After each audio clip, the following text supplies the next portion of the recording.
नमस्कार। Result breaking में बड़ी खबर आपको बता रहे हैं। पश्चिम बंगाल में बीजेपी ने बहुमत का आंकड़ा पार कर लिया है और टीएमसी यानी कि ममता बनर्जी को बहुत बड़ा झटका लगा है। तो क्या कुछ कह रहे हैं नतीजे आपको बताएंगे। मेरे साथ जुड़े हुए हैं कैपिटल टीवी के editor in chief doctor Manish Kumar, executive editor Rajeev ji और senior journalist Raj Singh. Sir, BJP ने बहुमत पार कर लिया। देखिए, फर्स्ट राउंड पहला रुझान जो आया है वो रुझान अपने आप में बता रहा है कि ममता बनर्जी की मट्टी पलित हो गई है, क्योंकि ज़्यादातर चैनल्स जो हैं, अभी इलेक्शन कमीशन पे उसकी रिपोर्ट्स आई नहीं है, लेकिन ज़्यादातर चैनल जो अपने रिपोर्टर्स के साथ वहाँ पे खड़े हैं वो ये कह रहे हैं 150 का आंकड़ा ऑलरेडी क्रॉस कर चुकी है भारतीय जनता पार्टी। और सबसे बड़ी चीज़ कि नंदीग्राम हो या भवानीपुर, इन दोनों ही जगहों पे शुभेंदु अधिकारी लीड कर रहे हैं और ये अपने आप में ममता बनर्जी के लिए यकीन करने वाला ये रुझान नहीं है। वो तमाम टीवी चैनल्स जो ममता बनर्जी के समर्थन में थे वो भी अब धीरे धीरे अपने आंकड़े को जो है वो दुरुस्त कर रहे हैं। पहले रुझान में ही अगर आप बहुमत पे जा रहे हैं, इसका मतलब ये है कि ऑलरेडी मसला बहुत ही संगीन हो गया है टीएमसी के लिए, क्योंकि जैसे जैसे ये कंसोलिडेट करेगा, मात्र 1 घंटे की बात है, अगर यही ट्रेंड आगे कंसोलिडेट करता चला गया तो आप ये समझिए कि मामला भारतीय जनता पार्टी के लिए एक प्रचंड बहुमत की ओर बढ़ रहा है।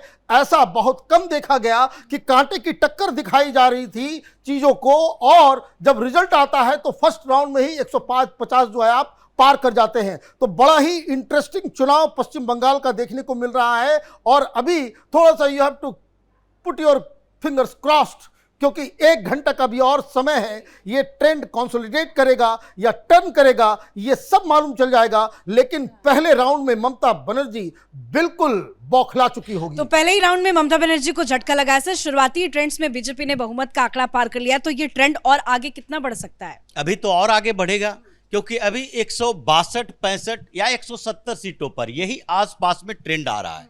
और जब 170 सीटों के ट्रेंड में ही भारतीय जनता पार्टी 150 क्रॉस कर रही है, ममता बनर्जी काफी पीछे चल रही है, 100 के आंकड़ा के आसपास है, तो इसका मतलब है कि आगे इनको लीड लेने में भी बड़ा मुश्किल हो जाएगा, क्योंकि धीरे धीरे वो आगे बढ़ेगा। और अगले राउंड में जो वोट की गिनती होगी उसमें ममता बनर्जी को पता चल जाएगा कि किन किन क्षेत्रों में कहां से और किन क्षेत्रों में उनके आधार पर जो टीएमसी का गढ़ हुआ करता था उन क्षेत्रों में ट्रेंड क्या बता रहा है। क्योंकि ये तो पहले से पता था कि नॉर्थ बंगाल का पूरा रीजन भारतीय जनता पार्टी इस बार पिछले बार से बेहतर प्रदर्शन करने वाली है। जहां पर मजबूत था वहां और मजबूत होना है। लेकिन जिन क्षेत्रों में ममता बनर्जी की नजर रहती थी कि नहीं, जो भारतीय जनता पार्टी पहले से जीतती रही है, उन क्षेत्रों में अगर जीत भी जाएगी तो पिछले बार से कुछ आंकड़े बढ़ेंगे और उसके बाद 120, 25, 30 सीटें भी जीत जाए। लेकिन ममता बनर्जी को लग रहा था कि जिन क्षेत्रों में हमारा वर्चस्व रहा है,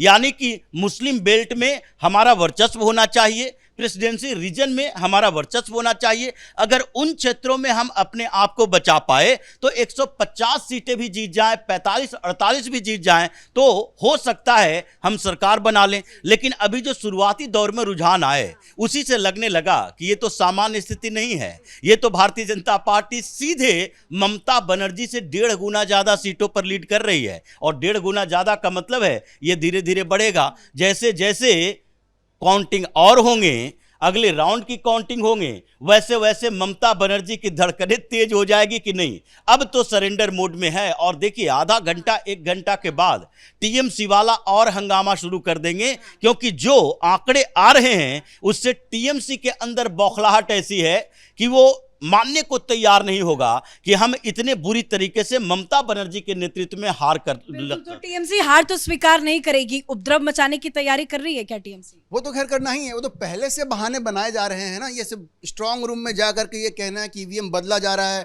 खुद मुख्यमंत्री चली जाती है वहां पे जा करके 4 घंटे रहती हैं वहां पे, उसका कोई फायदा नहीं होने वाला है। देखिए जो रिजल्ट्स बता रहे हैं, तकरीबन 40 से 50 सीटें ऐसी हैं जो ममता बनर्जी अपनी सिटिंग सीट हार रही हैं। इसमें ये महत्वपूर्ण इसलिए है कि इसमें जो पहले फेज का चुनाव हुआ और दूसरे फेज का चुनाव हुआ, दूसरे फेज में भारतीय जनता पार्टी सिर्फ 18 जीती थी, लेकिन अभी जो रिजल्ट्स बता रहे हैं तकरीबन 50 सीटें ऐसी हैं जो ममता बनर्जी हार रही हैं और अभी इनिशियल ट्रेंड से आ रहे हैं। इसका मतलब ये है कि पूरे बंगाल में भाजपा की हवा चल रही थी, ये सुनामी है।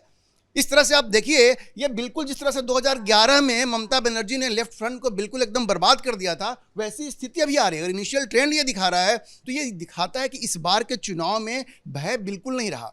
और जिस तरह से चुनाव वहाँ पे कंडक्ट किया गया है, वो अपने उद्देश्य को प्राप्त करने में सफल हुआ है, क्योंकि लोगों ने भय मुक्त होकर के वोट किया। और इसीलिए ममता बनर्जी अपनी सीटिंग सीट हार रही हैं और खुद भवानीपुर से बाहर रही हैं। और सिर्फ ममता बनर्जी नहीं, बताया जा रहा है कि टीएमसी के कई बड़े बड़े लीडर्स हैं, वो भी काफी पीछे चल रहे हैं। भाई बड़े बड़े लीडर्स में तो मैं आपको बताऊं, और भी कई राज्यों से जो खबर आ रही है, स्टालिन वो खुद अपनी सीट से पीछे चल रहे हैं, उनके बेटे भी पीछे चल रहे हैं। कहने का मतलब ये है कि जितने भी हिंदू विरोधी लोग हैं, ये सब पीछे चल रहे हैं। और सबसे बड़ी खबर इस वक्त की एक और जो असम से आ रही है कि प्रचंड बहुमत के साथ भारतीय जनता पार्टी वहां पे बिल्कुल आगे, वहां तो कोई कंपटीशन ही नहीं है।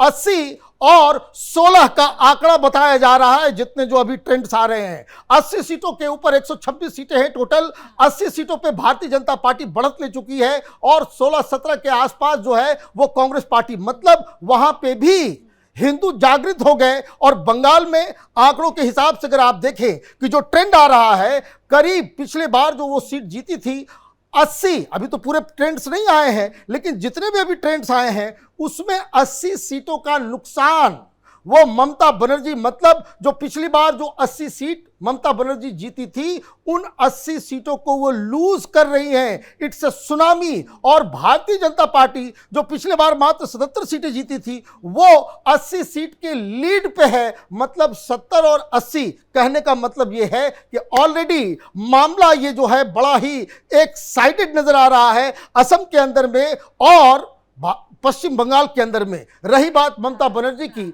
ममता बनर्जी अगर भवानीपुर से हार गई तो इसका मतलब यह है कि ममता बनर्जी ने जनता के मूड को पूरी तरीके से मिसरीड किया। वो करते रह गई वोट चोरी, SIR और लीगल बैटल्स, वो ज्यादा उसके ऊपर उनका केंद्रित रहा। जनता उनके खिलाफ थी और उनको इसकी भनक तक नहीं और लगी। ये जो दोनों ही खबरें हैं कि तमिलनाडु से मुख्यमंत्री स्टालिन पीछे चल रहे हैं और यहाँ पश्चिम बंगाल के भवानीपुर सीट से ममता बनर्जी पीछे चल रही है, दोनों ही मुख्यमंत्रियों का तो हाल बहुत बुरा नजर आ रहा है। देखिए, स्टालिन अगर हार भी जाएगा, उसकी पार्टी अगर बेहतर प्रदर्शन कर रही है, तो इसका मतलब है कि पिछले बार जैसे पश्चिम बंगाल में हुआ था, ममता बनर्जी हार गई, लेकिन ममता बनर्जी की पार्टी अगर जीत गई तो इसका मतलब है कि ममता बनर्जी के ऊपर भरोसा था। लेकिन पश्चिम बंगाल में तो ट्रेंड ही अलग है, क्योंकि पश्चिम बंगाल में ममता बनर्जी भी पीछे, पार्टी भी पीछे, और पार्टी पीछे, ममता बनर्जी पीछे। इसका मतलब है कि टीएमसी के अंदर भी ये बात चलेगी कि ममता बनर्जी के लीडरशिप पर अब भरोसा नहीं रहा, न लोगों का भरोसा रहा, न पार्टी के लोगों का भरोसा रहा। और जो पश्चिम बंगाल में स्थितियां हमेशा से रही है, चाहे कम्युनिस्ट पार्टी की सरकार हो, उसके खिलाफ कांग्रेस लड़ रही थी, कांग्रेस से निकलकर ये ममता बनर्जी टीएमसी बनाई और उसके बाद जो एग्रेसिव मोड दिखाई 2011 में, इन्होंने कम्युनिस्ट पार्टी को खत्म किया और खत्म करते करते ऐसी स्थिति में पहुंचा दी कि आज जिस पार्टी की सरकार 34 साल तक रही, वो 34 क्या एक सीट भी जीतने में कामयाब नहीं हो पा रहा। वही स्थिति तो ममता बनर्जी की पार्टी की भी है।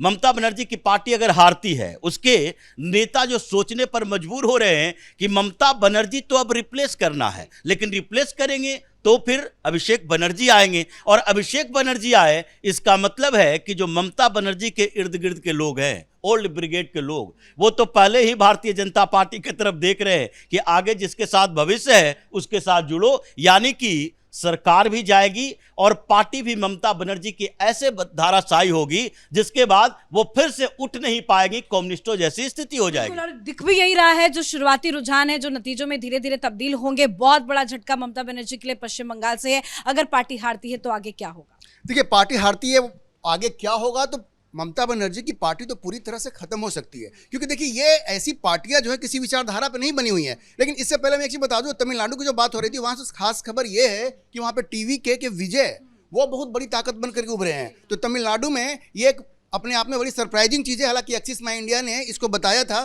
कि वो बड़ी ताकत बन के उभरेंगे और वो दिख रहा है। बाकी पश्चिम बंगाल में देखिए, ममता बनर्जी अगर अपनी सीट ही हार जाएंगी तो इसका मतलब क्या, उन्होंने पूरी तरह से उनको जनता ने रिजेक्ट कर दिया है। और ये भी देखिए, असम में भारतीय जनता पार्टी जीत रही है, त्रिपुरा में भारतीय जनता पार्टी की सरकार है और अब पश्चिम बंगाल में जब भारतीय जनता पार्टी की सरकार होगी तो ये जितने घुसपैठिए हैं उनको आइडेंटिफाई करना, उनको पकड़ना और उनको यहाँ से बाहर निकालना ये आसान हो जाएगा। तो जिस तरह से पश्चिम बंगाल में इस बार हिंदू जागे हैं और उसके बाद त्रिपुरा में बीजेपी की सरकार, असम में बीजेपी की सरकार, तो ये चीज़ें बड़ी आसान होंगी और ये जितने घुसपैठी हैं उनको बाहर निकालने में बहुत बड़ी मदद मिलेगी। तो ये जो चुनाव है ये अपने आप में बिल्कुल एक चेंज लाएगा। ये ऐतिहासिक चुनाव होगा पश्चिम बंगाल का और ये हिंदू जागरण के साथ साथ घुसपैठियों के लिए बहुत बुरी खबर है। जी बहुत बहुत धन्यवाद सर आप सभी का। तो ये हिंदुओं की भी बड़ी जीत है अगर ये नतीजों में तब्दील होते हैं। हालांकि जो शुरुआती रुझान है उसमें बीजेपी को बहुमत मिल चुका है। एक बहुत बड़ी जीत की तरफ बीजेपी पश्चिम बंगाल में आगे बढ़ रही है और ये जीत हिंदुओं की ही है। हिंदुओं की बड़ी जीत जरूर मानी जाएगी। देखते रहिए कैपिटल टीवी। नमस्कार।